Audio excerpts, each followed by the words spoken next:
Hello, this is our group for the computer programming term project. I'm Leary. I'm Adi. I'm Vince. I'm me. For the math section of the project, first we're going to estimate the value of pi using the Monte Carlo estimation. Using that estimation, we throw about a million points randomly outside and inside the circle. And then what we do is we use the ratio between the number of points inside the circles and the number of points inside the square, so like total, to get the estimation of pi, which Meg will explain a little bit more in detail.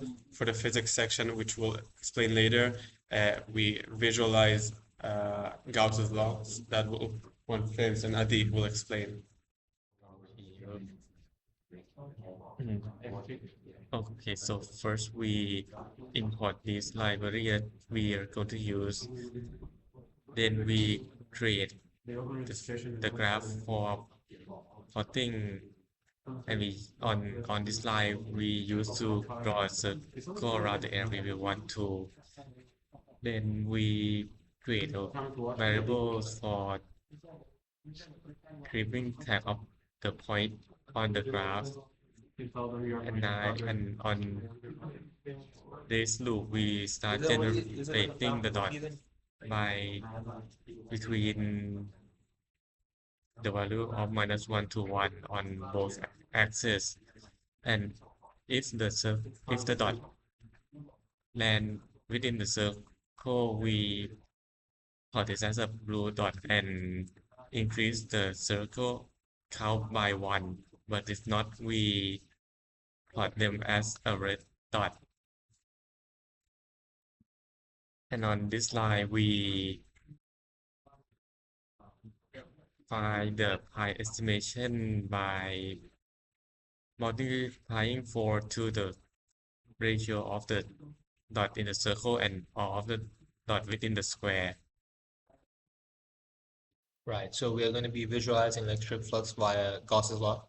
We're split into two parts, which is proving that the total electric flux out of a closed surface is proportional to the inflow charge, which is done by plotting a graph, which ends up being linear, hence proving that it's proportional. And the second part is evaluating a complex double integrals numerically over non-spherical boundaries. So we decided on going with the ellipsoid flux boundary, hence, and which is equal to the theoretical value, hence proving that hence proving electric flux via Gauss's law. This is where the symbols are introduced. So we introduce epsilon O, we introduce Qing, which is a charge of an enclosed area, and phi. Epsilon O being a constant, which is later defined. And this is the Gauss's law, which is Q of an charge of an enclosed area over epsilon O. So epsilon O is defined as 8.85 to the power 10 times 10 to the power -12, which is mentioned here. And the radius of the Gaussian sphere we used was at 1.0 meters. We then define the radial electric field using this formula Q over 4 pi epsilon O r squared, which is showed here. And we also took account of charges. So we -5 times 10 to the power -9, 5 times 10 to the power -9, and 9, and also the flux value. So what we've basically done is use these two formulas and presented it here. Like use these two formulas to calculate the electric flux.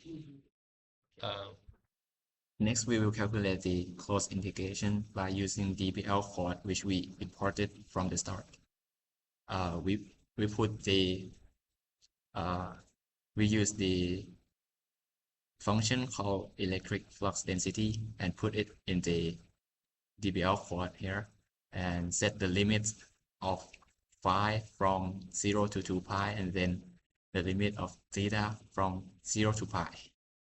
After that, we can just get the flux value out, and then we can plot it out using plt.plot and blah blah blah, and like set the label, like the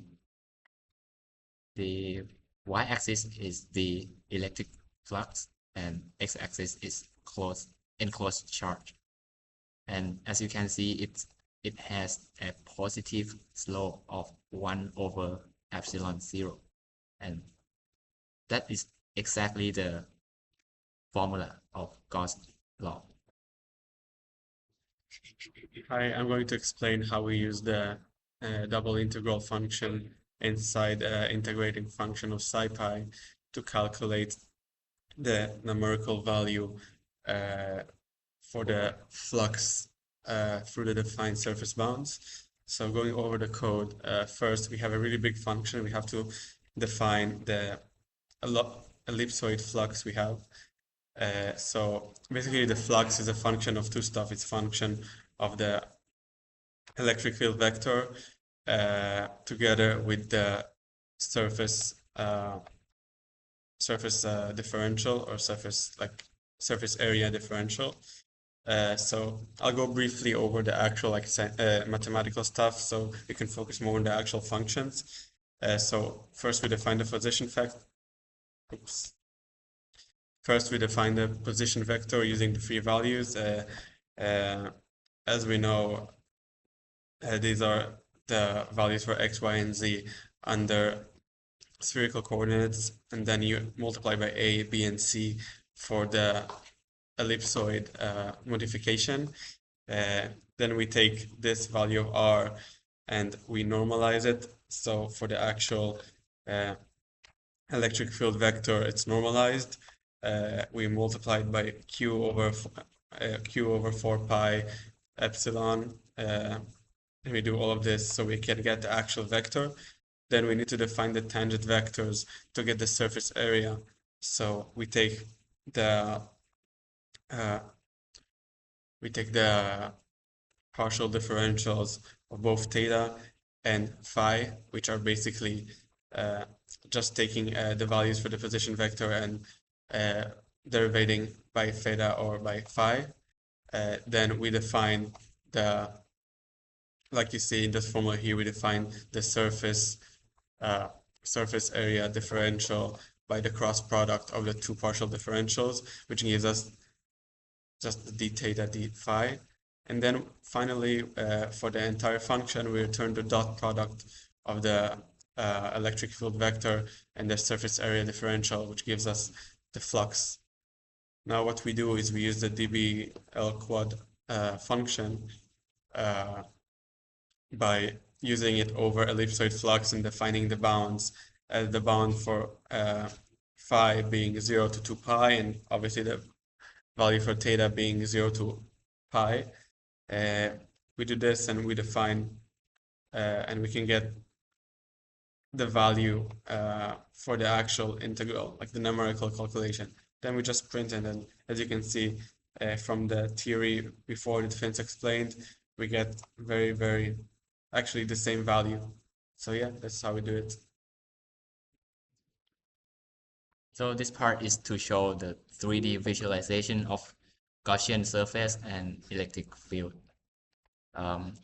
First, we just declare the constant and the epsilon 0 and the charge, which is exactly the electron charge.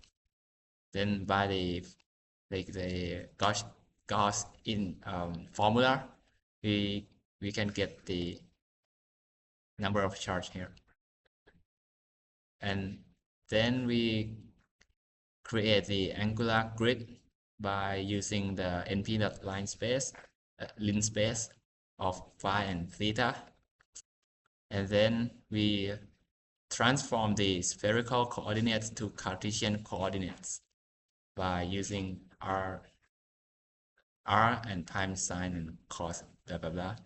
And then we got the electric field of x, y, and z. Then we plot it in a 3D graph by using x.plot and set the label and something else. We will get this 3D visualization of the Gaussian surface like this.